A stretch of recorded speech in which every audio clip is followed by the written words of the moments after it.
Halo Pabrikers, jumpa lagi dengan jurnal kawasan.com dengan program rutin kita Pabrikers jadi YouTubers. Ini jelang akhir tahun, kita banyak persiapan yang jelas ya untuk menuju tahun baru. Pagi ini kita akan berbincang santai dengan Bapak Gustav Adolf. Beliau adalah General Manager Hotel Batika yang berada di Jababeka 2 Cikarang. Yang didampingi dengan Mbak Rizda, beliau adalah Markom di Hotel Batika. Selamat pagi Pak Gustav. Selamat pagi Bu. Selamat pagi Bu Rizda. Iya pagi Bu. Iya, yang selalu tampak cantik nih ya Mbak Rizda, fresh terus saya lihat. Gimana nih kabarnya Pak Gustav dan Mbak Rizda? Alhamdulillah Bu, baik ya. Walaupun pandemi kita tetap harus jaga kesehatan kan. Tetap semangat. Ya. Iya, betul Bu. Dan bisnis must go on ya Pak ya. Ya. Pandemi. Of course. Nah, ini ya Pabrikers yang kalau saya amati secara pribadi, salah satu hotel yang meskipun pandemi yang masih tetap ramai itu Batika. Saya lihat dari apa? Parkirannya. Benar nggak Pak Gustav? Ya, betul. Nah, nanti kita akan tanya-tanya ke beliau apa sih rahasianya kok masih bisa survive di tengah kondisi yang bagi banyak orang itu sulit ya Pak ya? Ya, Gitu. betul.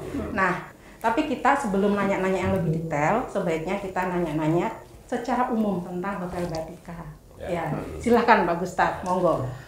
Oke, terima kasih Bu Indah. Terima kasih juga atas kesempatannya kali ini kita bisa hadir di Pabrikers jadi YouTubers ya. Ya tentunya pertama saya memperkenalkan diri dulu. Saya Gustav Adolf sebagai General Manager dari Batika Hotel Jababeka. Ya Batika Hotel Jababeka sendiri itu posisinya berada di Jalan Niaga Raya Jababeka 2. Seberangnya Living Plaza gitu. Jadi untuk Cikarang yang mungkin sekarang menjadi cukup daerah penting ya. Pusat kotanya di Cikarang kayaknya Pak ya. Sekarang mulai Ibu kotanya kayaknya. Betul gitu. Batika Jababeka sendiri merupakan bagian daripada manajemen Batika Hotel Management ya. Kita memiliki kurang lebih sekitar 8 hotel di seluruh Indonesia. Itu ada yang dari ya kita di sini di Cikarang, ada yang di Karawang, ada yang di Cirebon, Surabaya, di Sumatera kita ada 3, di Lampung, Palembang dan Pekanbaru, serta 1 yang baru buka di Papua. Ya. Jadi kurang lebih ada 8 hotel yang sudah beroperasi. Ada 1 hotel di Jakarta, tapi saat pandemi ini kita belum buka kembali Bu. Gitu. Jadi itu sekilas mengenai Batika, kami di bawah PT Surya Internusa Hotel. Gitu.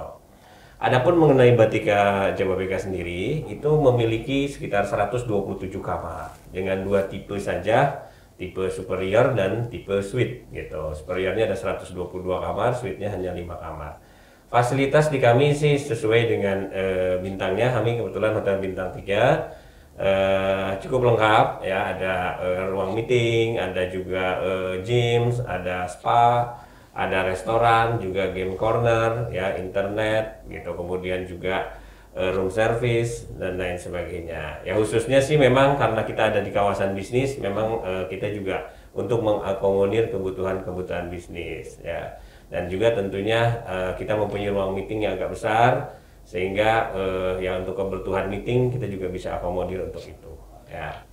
Nah itu mungkin mengenai Batika Hotel Jababeka. Untuk detail secara konsep kita kan Indonesian ya, Indonesian unik gitu. Jadi nanti mungkin Mbak Rizda bisa menjelaskan sedikit mengenai sejarah Batika ya, gitu betul, historinya gitu ya. Seperti itu. Karena namanya Batika dan saya lihat kalau di hotel banyak ornamen batik-batiknya gitu Mbak Rizda. Betul, Nah betul. itu Nah untuk gimana? Batika sendiri Bu, nama Batika Hotel itu singkatan dari batik kualitas A, di mana batik kan mempresentasikan mengenai budaya Indonesia, namun tetap dalam pelayanan standar internasional. Nah untuk logo Batika Hotel sendiri itu kan kita terinspirasi dari anggrek biru atau Blue Orchid gitu, tapi yang sudah dimodernisasi sih seperti itu.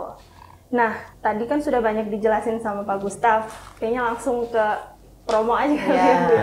Iya. Nah, ini di Batika kan kayak pandemi pun saya lihat masih tetap aktif ya bikin event yang kayak kemarin apa kucing ya hobi gitu ya apa gitu ya. Cat lovers. Nah ini untuk New Year nih apa nih? Pasti ada sesuatu yang surprise nih yang akan ditampilkan di Iya betul Bu. Hotel. Ya tentunya sekarang ini kita semuanya fokus untuk New Year's ya Bu ya. Ya kita yang menjadi kendala sekarang ini kan tentu semuanya sama, yaitu pandemi dan tentu pengetatan peraturan dari pemerintah. Apalagi kita sudah tahu adanya varian baru Omicron yang memang penyebarannya sangat cepat. Jadi kita menyesuaikan dengan anjuran dari pemerintah, acara yang kita buat pun juga tentu menyesuaikan sekali di sana. Jadi sesuai dengan levelnya memang kita di level 1 gitu ya. Namun juga ada aturan khusus Nataru sendiri sehingga ya mungkin kita tidak bisa banyak-banyak juga gitu ya. Kita tetap menjaga protokol kesehatan sangat ketat sekali, penggunaan masker, jaga jarak, kemudian ya kita cek suhu dan lain sebagainya gitu. Nah kemudian juga kapasitas ruangan yang kita pergunakan itu kita hanya pergunakan hanya 50% gitu sehingga tidak bisa penuh untuk itu. Dan mungkin acara pun juga kita tidak sampai malam, lebih fokuskan kepada gala dinner. Gala dinner, nah tentu di saat gala dinner itu kita juga akan berikan hiburan ya, hiburannya hanya musik mungkin untuk mengenang almarhum Didi Kempot ya, makanya kita kasih judul untuk malam dinner ini, untuk malam tahun baru ini, A Tribute to Godfather of Broken Heart. Jadi kan, lagu-lagunya Didi Kempot? Ya, lagu-lagunya Didi Kempot, dan kita akan berikan apresiasi untuk para sobat ambiar ya, yang memang ngefans terhadap almarhum Didi Kempot. Jadi kita nanti hanya khusus untuk mendengarkan lagu-lagu itu aja sambil makan malam gitu, seperti itu. Jadi konsepnya tidak terlalu walaupun namanya ambiar itu kan sobat ambiar ya, tapi kita sendiri konsepnya ya karena menyesuaikan dengan ada peraturan pemerintah ya, kita sebenarnya hanya makan malam dengan diiringi lagu-lagu dari. Acaranya di resto apa di dalam ruang meeting Pak yang sekarang ini karena yang ruangan yang besar di kami adalah ballroom ya, mungkin pergunakan ballroom. Yang di ballroomnya ya. Jadi ada panggung juga nanti. Ada panggungnya gitu. Singernya nanti penonton juga boleh bernyanyi gitu Pak. Ya pengunjung gitu. itu juga bisa. Jadi spesial lagu-lagu untuk almarhum Didi Kempot ya. Okay. Nah kebetulan Bapak belum menyinggung harganya nih Pak. Ya. Barista mungkin. Pak, ya, boleh. Nah, untuk harganya ini kebetulan kita di Rp772.022. Itu gabung dengan nih oh ya Pabrikers nih dengerin ya, kita simak nih ya untuk tanggal 31 ya. Iya, untuk tanggal 31 itu harganya Rp772.022. Itu sudah kan termasuk kamar ya. Sudah termasuk kamar, gala dinner untuk 2 orang, terus juga breakfast sama New Year kit.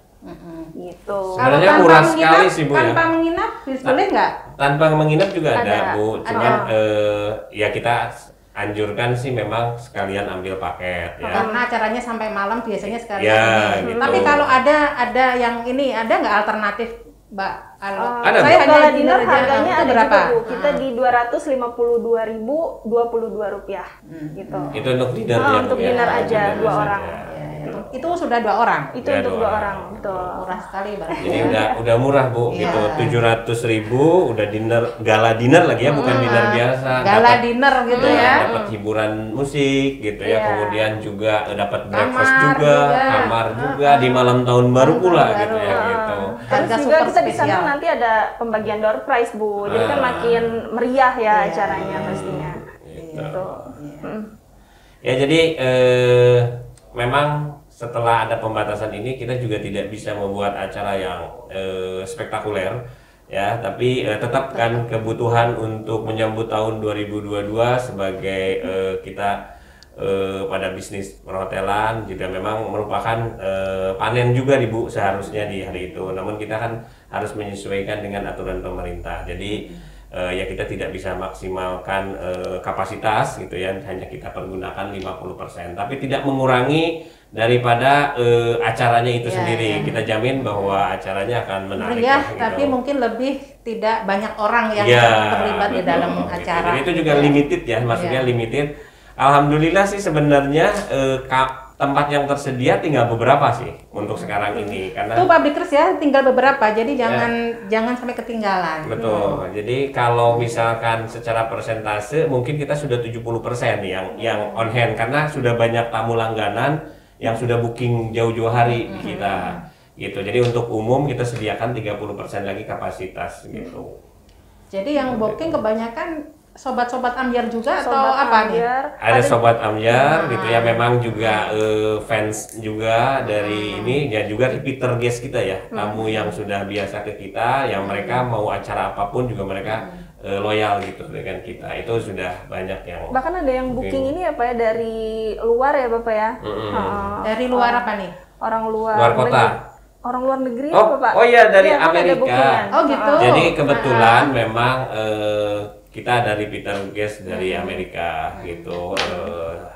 Ketika dia tahu ada acara yang unik ini, ya udah dia sudah booking ke kita 3 kamar, nanti sekitar 6 orangan akan hadir dan sudah ini sudah apa namanya sudah confirm kayak gitu ya. Gitu. Jangan-jangan diam-diam mereka sobat Ambyar juga. Nah itu mungkin kok gitu. Saya juga belum tanya lebih jauh gitu ya. Tapi sepertinya ya.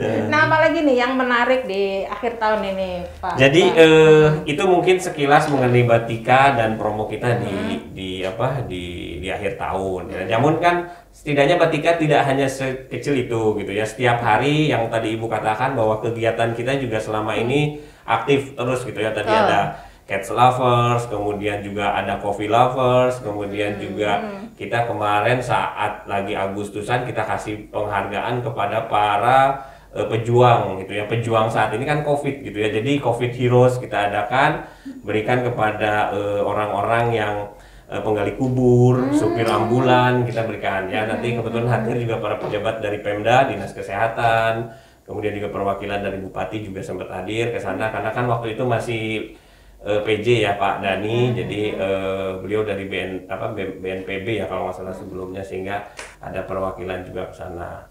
Kemudian juga berbagai acara lainnya kita di hari tanam, hari pohon ya, hari pohon sedunia, tanggal 28 September kita CSR menanam pohon mangrove Muara Gembong.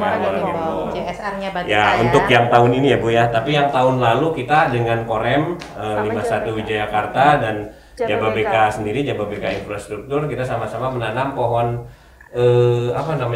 termbesi gitu. Jadi kegiatan kita beraneka ragam ya, dari mulai memang memanjakan tamu ya, kemudian corporate juga gathering kita suka ada, kemudian juga CSR. Jadi ada kita sisi kombinasinya humanisnya, ada ya, sisi hiburannya ya, jadi Ya. semuanya di ini. Nah itu kelebihan yang menurut saya di Batika bisa mempertahankan itu gitu. Ya, betul. Nah ini apa memang semua hotel Batika di seluruh Indonesia seperti itu? Apa memang fokus di Jababeka karena memang di konsep begini atau bagaimana Pak? Ya, karena memang setiap unit itu dapat kewenangan masing-masing untuk membuat event seperti itu ya. Jadi mungkin kreativitasnya cukup berbeda-beda sih gitu. Hanya memang kalau konsep semuanya sama gitu. Hanya kreativitas yang memang ada yang kadang-kadang memang sama sesuai arahan dari head office, ada juga yang memang kreativitas kami sendiri di sini gitu, seperti itu. Untuk tamu sendiri nih kita beralih ya mungkin secara ini ya hotelnya gitu ya. Kalau yang tadi saya sampaikan ke Pak Gustaf, setiap hari lewat saya mobilnya paling banyak Ya, itu di depan itu betul. Batika gitu ya. Nah itu trik-triknya bisa tetap bertahan di masa pandemi seperti ini kan. Hotel yang paling menjerit nih kan sebenarnya kemarin kan kondisi salah satu ini kan pihak perhotelan. Nah Pak Gustaf mungkin punya beberapa trik yang bisa mungkin dijadikan pelajaran di luar sana juga yang mungkin di hotel juga gitu. Betul Bu ya. Ya, yang pertama sih ketika pandemi ini tentu bagi semua orang adalah kata yang paling penting menurut saya itu dan menurut kita semua di sini adalah survive ya. Survive. Jadi bagaimana caranya ketika hotel-hotel sedang tutup, hotel-hotel sedang jatuh, kita juga merugi dan lain sebagainya, bagaimana kita bisa survive untuk bisa melewati masa-masa yang sulit ketika pandemi. Nah, di saat survive itu tentu banyak cara harus kita lakukan, dari mulai saving energy, saving cost, juga tentunya kita masih tetap harus bisa mendapatkan pendapatan. Nah, tentu pengalaman dan kejelian kita juga membaca pasar saat pandemi kan pasar berubah. Caranya juga cara jualan juga berbeda. Nah, kejelian itu untuk cepat-cepat kita kombinasikan dengan kreativitas kita sehingga cocok kita bisa berjualan di saat pandemi. Sehingga akhirnya tamu-tamu memang market yang ada tuh berbeda. Ya kita tidak langsung terjebak ketika market yang lama, tapi kita cepat-cepat adaptasi dengan market yang baru. Nah, akhirnya memang saat pandemi ini beda marketnya. Jujur saya dapatkan banyak beda sekali. Karena kalau sebelum pandemi ini market kita ini misalkan corporate ya.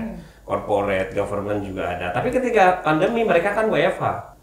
Mereka work from home gitu, tidak ada kegiatan di hotel. Nah, jadi yang ada kegiatan di hotel adalah beberapa individual yang lebih banyak gitu ya. Jadi kita gali daripada individual itu, dan cara berjualannya tentu berbeda dengan cara berjualan sebelumnya gitu. Nah, inilah yang memang kita tingkatkan, dan tentu digital juga sangat mendukung ya dari kondisi seperti ini. Kita maksimalkan dari sosial media ya, tentu juga komunikasi mengenai email gitu dan lain sebagainya gitu. Jadi itu bisa menunjang daripada keberhasilan kita pada saat itu. Nah, alhamdulillah sekarang ketika sudah mulai pandemi mereda gitu ya, bisnis juga sudah mulai bangkit kembali. Ya kita juga sudah merubah lagi strateginya seperti itu.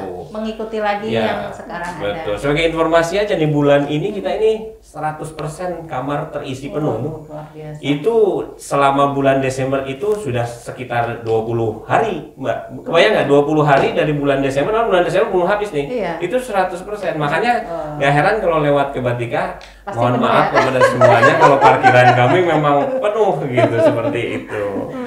Ya itu yang menarik daripada Batika Hotel Jababeka. Dan karena selalu bikin acara yang memanjakan para ininya ya, betul. Batika. Nah, ini Mbak Rizda ini gimana nih strateginya untuk event-event yang selalu tetap ada di masa pandemi? Nah, itu memang kita lebih aktifnya di brand awareness itu ya Bu ya, seperti yang acara Covid Heroes, terus juga Coffee Lovers dan sebagainya. Itu kan jadi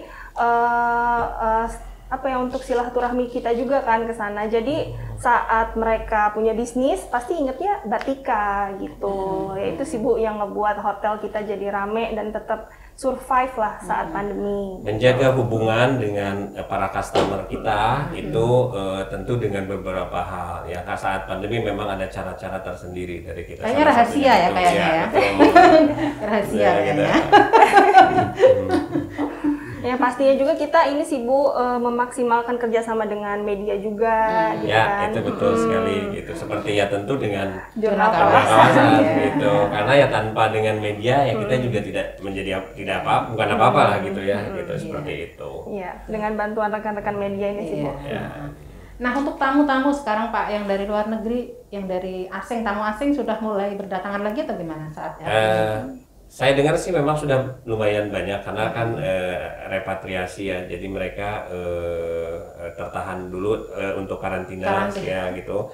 Nah kemudian setelah itu secara kuantiti sih belum terlihat ya, belum terlihat melonjak, tapi sudah mulai ada. Yang biasanya kan kami didominasi oleh tamu Jepang, Korea dan China gitu. Nah itu sudah mulai ada gitu.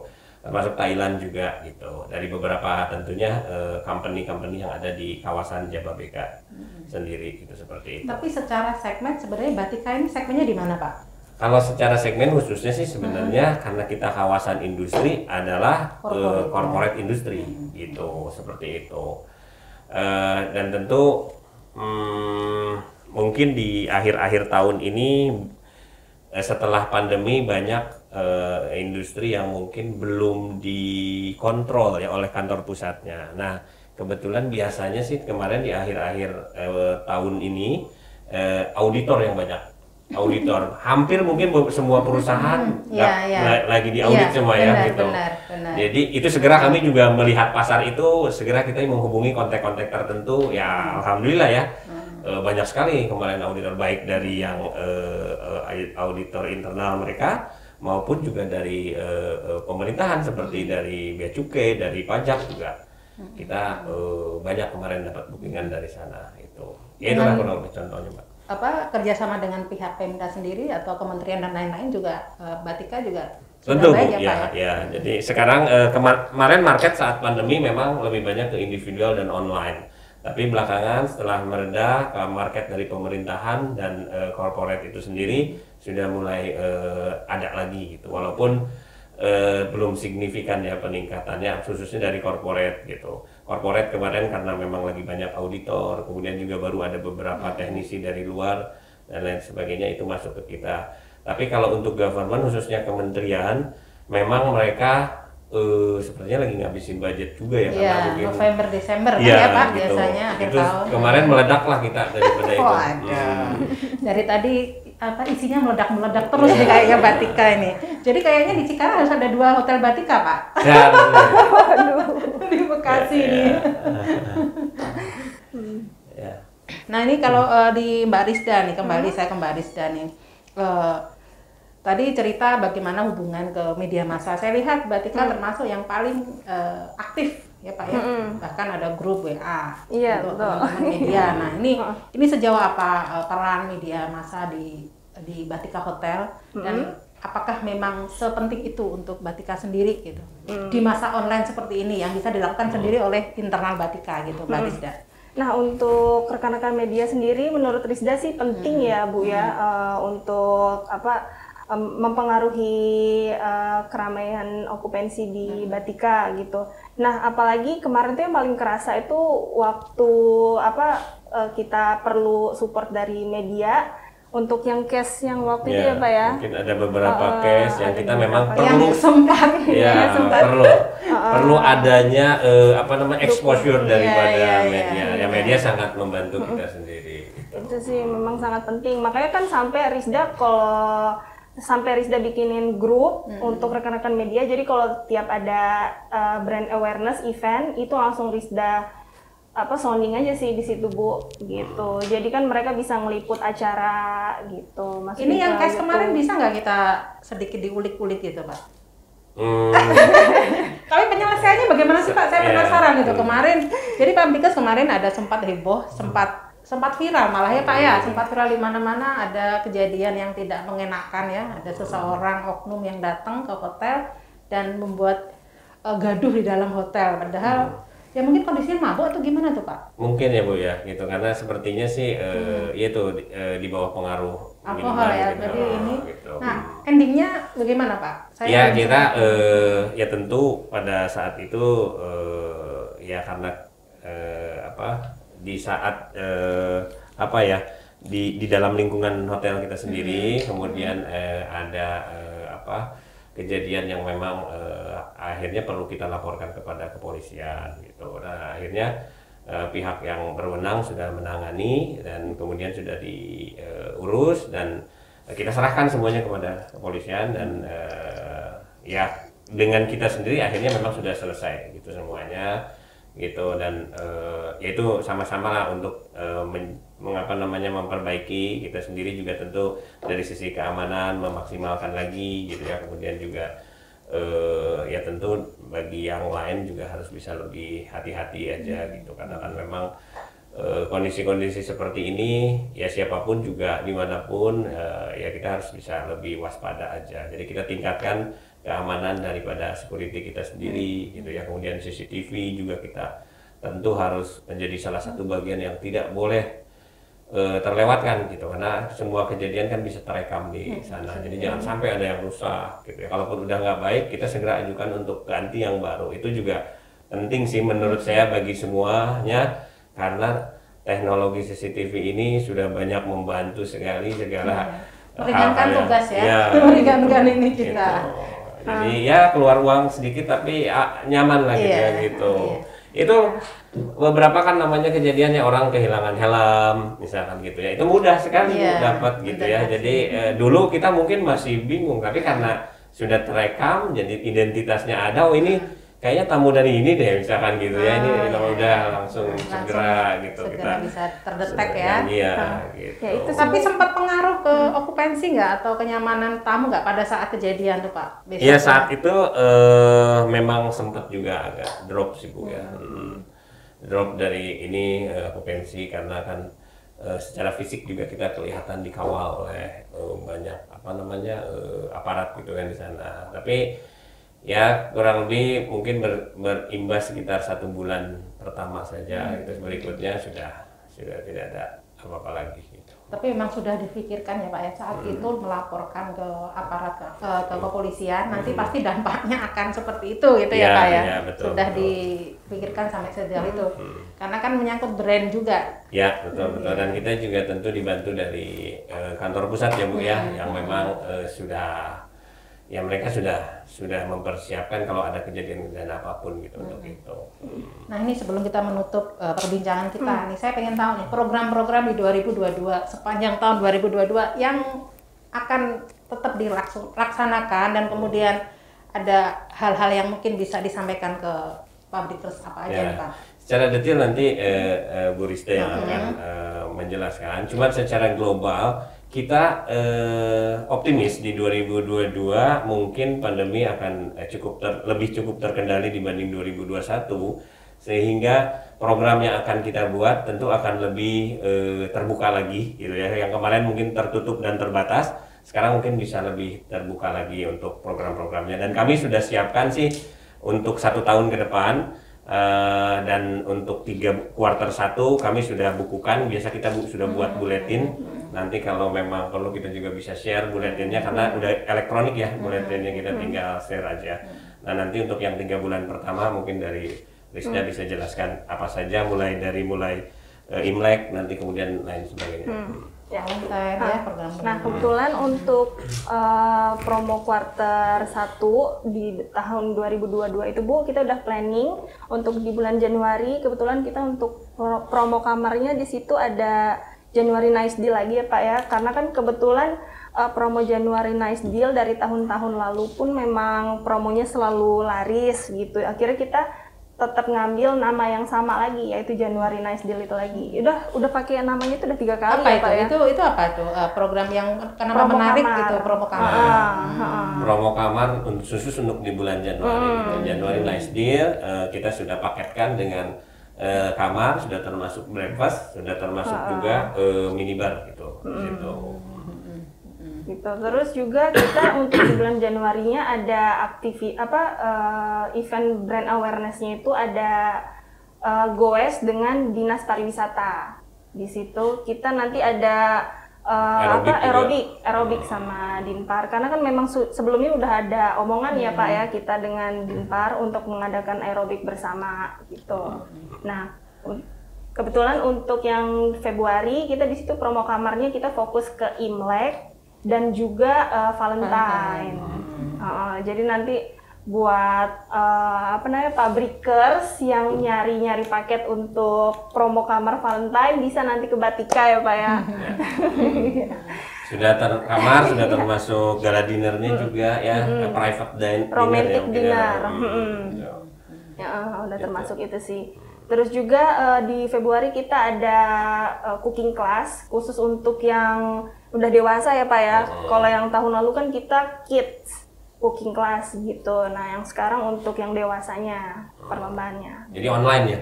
Online. Oh cooking class-nya Kemudian online. online ya gitu. Jadi ya supaya lebih banyak lah masyarakat juga yang bisa ngikutin gitu kan. Jadi nggak hanya daerah sini, dari luar sana juga bisa ikut Ya, karena online ya semua gitu. juga. Betul. Lebih luas ini jangkauannya gitu ya. Nah kemudian yang Maret kita untuk promo kamarnya di situ lebih ke Deal of March ya, Deal of March nama promonya gitu. Nah terus kemudian untuk brand awareness-nya kita di situ cuman ngadain donor darah lagi sih Bu, acara rutin memang tiap CSR-nya ya. CSR gitu. Tiap Maret kita memang ngadain donor darah. Terus juga biasanya donor darah itu diadain di bulan November pas anniversary-nya Batika. Gitu. Jadi kegiatannya selain jadwalnya menyesuaikan agenda gitu ya, seperti tadi ada Imlek, kemudian Valentine gitu, kemudian juga kami ada kegiatan-kegiatan lain seperti tadi cooking class, kemudian juga nanti biasanya sih ada juga ini beauty class Bu, gitu ya, itu juga rutin kita hampir Online juga? Online juga gitu ya. dan CSR-nya ada donor darah, termasuk juga biasanya ada kegiatan olahraga yaitu gowes biasa atau dengan aerobik gitu yang tadi dikatakan untuk kali ini kerjasamanya dengan Dinas Pariwisata. Ya. Luar biasa. Ada yang mau disampaikan untuk yang terakhir kali Pak Gustaf, closing statement dari Pak GM? Ya, tentunya dari saya khususnya untuk warga Cikarang dan tentu publikers gitu. Ya Batika Hotel Jababeka sudah hadir ya hampir 6 tahun di sini gitu ya, tentu menjadi salah satu tempat di mana yang belum coba itu saatnya untuk bisa mencoba, yang sudah pernah di sini program-program yang barunya silahkan untuk dicoba kembali gitu. Itu saja dari saya. Barista? Harusnya cukup. Cukup ya. Oke, Publikers, terima kasih Pak Gustaf, Barista ya hari ini mudah-mudahan nanti para sobat Ambyar ya pada hadir di ini, dan titip salam saya ke yang dari Amerika tadi ya. Ya. Siapa tahu dia bisa nyanyi nanti ya. Nanti dikirim ke kita, nanti biar kita tayangkan. Terima kasih kehadirannya dan kita juga menyampaikan selamat tahun baru untuk semua publikers ya Pak. Selamat tahun baru juga. Selamat tahun baru untuk semua publikers. Mudah-mudahan tahun depan kita lebih aman lagi dari pandeminya sudah ini ya Pak ya, sudah nggak ada lagi ya. Bahkan sudah nggak ada. Kita harapannya seperti itu ya Pak ya, sudah nggak ada lagi. WHO bilang kan tadi hari kemarin ya bahwa 2022 itu setahun lagi pandemi pasti sudah. Iya, jadi kita nggak pakai begini, kita biar senyumnya biar kelihatan. Ya, terima kasih atas perhatiannya. Assalamualaikum warahmatullahi wabarakatuh. Waalaikumsalam.